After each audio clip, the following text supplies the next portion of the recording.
בוקר טוב. זה הנוף שלנו מהחלון של החדר.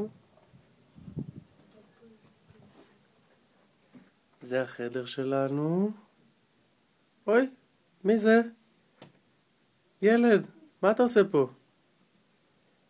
השעה עכשיו 8:30 בבוקר. הלל, מה אתה עושה? בוא תסביר לי אמא מה אתה עושה. מתלבש! כמה ימים אתה כבר עם אותם גרביים? שבוע. אוקיי.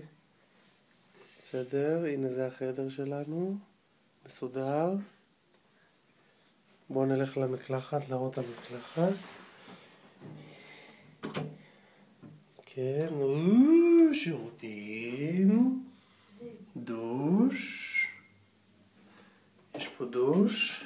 הנה, בואו נפתח את הדוש. איזה דוש. וואו. כן.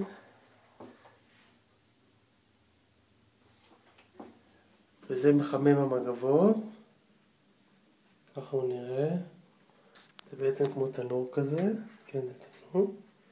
שעליו שמים את המגבת ומחממת אותה. הלל שותה מהבקבוק מים שקיבלנו.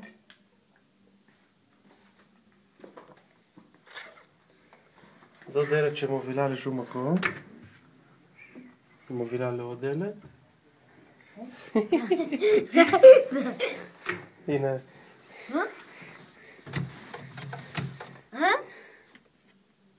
אבל איך?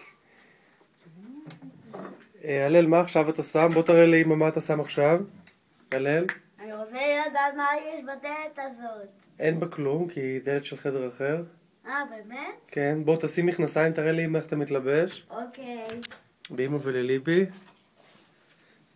אבל עדיין לא סיימתי את הגרביים, נשארה עוד אחת. אוקיי, אז הנה עוד גרב.